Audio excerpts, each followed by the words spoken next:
Ini adalah seorang pembesar tokoh agama di masyarakat kita. Beliau bertanya, Pak, riba itu memang haram, tapi kalau untuk modal, apakah ya tetap haram? Pernah dengar pertanyaan semacam itu? Sehingga Bapak dan Ibu semuanya perlu mengetahui tidak ada khilafiyah. Yang khilafiyah itu adalah bunga, bukan riba. Nek bunga itu ada yang mengatakan haram karena termasuk riba, ada yang mengatakan tidak haram karena tidak riba, ada yang mengatakan begitu. Tapi mereka banyak pula yang mengatakan riba, bukan bunga ya, riba itu halal jika, ada catatannya jika saling ridho misalnya. Pernah dengar itu kan? Padahal perzinaan, perselingkuhan, homo, lesbi itu adalah saling ridho, nyatanya tetap haram gitu. Perselingkuhan niku halal nopo haram, Pak Bu? Bu. Haram. Wis ibu-ibune perawan kabeh kok ya. Dinding bubur rak dalam semawur Bu. Non.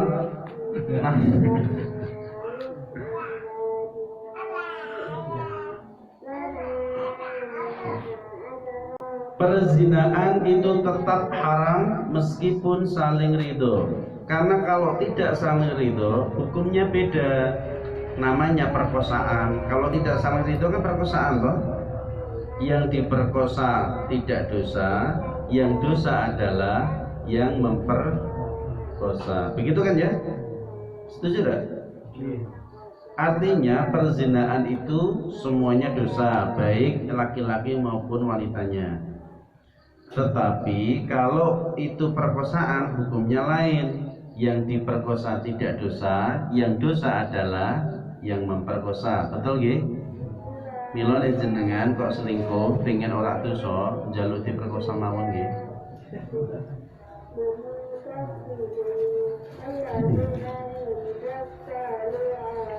Sama-sama ridho, kalau itu haram tetap haram. Jualan narkoba itu saling ridho, judi itu saling ridho, jualan alkohol itu juga saling ridho. Meskipun saling ridho, haram tetap haram.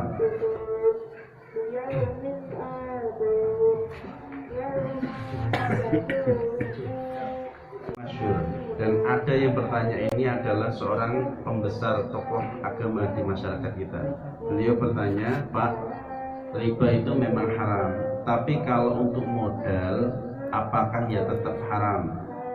Pernah dengar pertanyaan semacam itu? Pak, riba memang haram niku nggih, dalile mun cetha welo-welo. Tapi nek tinggi modal, apa ya tetap haram? Pertanyaannya.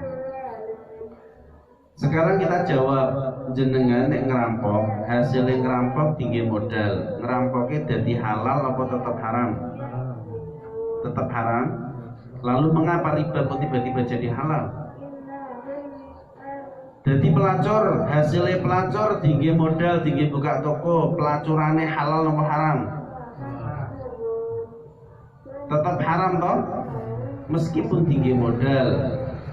Lalu mengapa riba kok tiba-tiba jadi halal tinggi modal? Apa ana dalil wa halallahu al-bai'a wa harrama riba kecuali tinggi modal?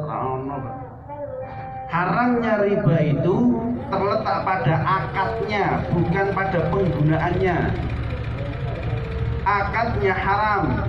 Setelah penggunaannya mau digunakan untuk modal, mau digunakan untuk sedekah, mau digunakan untuk apa saja, tetap haram karena haramnya riba terletak pada akadnya, bukan pada penggunaannya. Sehingga digunakan untuk apapun tidak mampu merubah hukum. Riba menjadi halal itu tidak bisa, karena haramnya ada pada akadnya. Sehingga perlu diketahui bersama, di luar sana terjadi pemikiran bahwa kalau untuk konsumtif haram, tapi kalau untuk permodalan halal karena ada hasilnya nanti dibayar bunga katanya. Itu mencari pembenaran, Pak. Tidak ada dalil yang sahih yang mendasari itu, atau tidak ada qaul-qaulnya misalkan Al-Quran maupun hadis, tidak ada yang menyatakan bahwa riba menjadi halal kalau buat modal. Itu karena nafsu belaka. Ada pula kemarin sekitar menjelang Ramadan kira-kira, saya mengisi di sebuah masjid. Di sana ada pertanyaan dari takmir masjidnya. Beliau bertanya, kami pernah mengikuti sebuah kajian bahwa bank itu menerapkan bunga dikarenakan uang itu bergerak. Uang nilainya hari ini dengan hari esok itu berbeda. Paham itu tidak? Paham ya? Kita sebut apa namanya? Inflasi. Pintar sekali ya. Sekolah di mana, Pak? Beliau mengatakan bahwa rupiah atau uang kartal kita itu mengalami inflasi, mengalami penurunan nilai, atau ada namanya bunga diskonto, atau nama lainnya adalah time value of money. Ada nilai pergeseran dari waktu ke waktu terhadap uang, sehingga perlu untuk disesuaikan. Hari ini uang yang kita punyai mungkin cukup untuk beli 1 ekor kambing. 10 tahun lagi mungkin cemek, ngetos cemek betul? Cempek lah. Apa namanya? Cempe. Hari ini mungkin cukup untuk beli 1 ekor kambing. Mungkin 10 tahun lagi, mungkin anak yang paling baru lahir baru bisa kebeli dengan harga yang sama, dengan rupiah yang sama, penerbitnya sama-sama Bank Indonesia. Itu adalah diskonto atau time value of money, atau mungkin menyebutnya inflasi. Sehingga orang itu mengatakan, beliau menyatakan bank itu halal karena memang rupiah itu bergeser nilainya.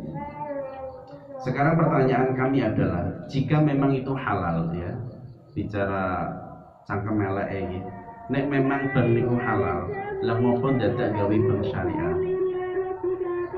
Nek misalkan benar bank itu halal menyesuaikan dengan nilai rupiah, mengapa dia buat bank syariah? Atau yang kedua, coba kita berhitung yang benar. Inflasi per tahun itu berapa? Kira-kira?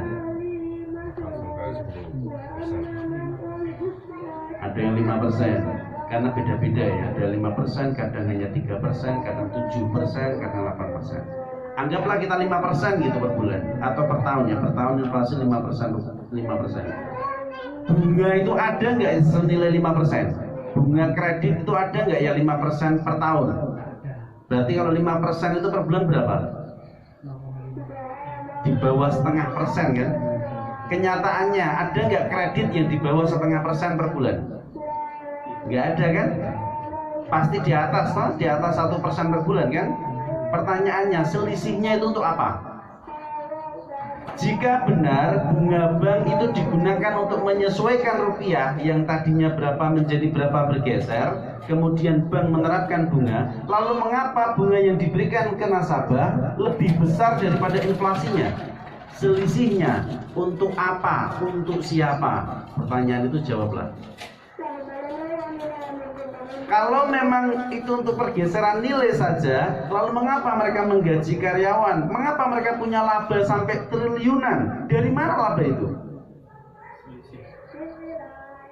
Karena mereka itu sebenarnya tidak menyesuaikan rupiah.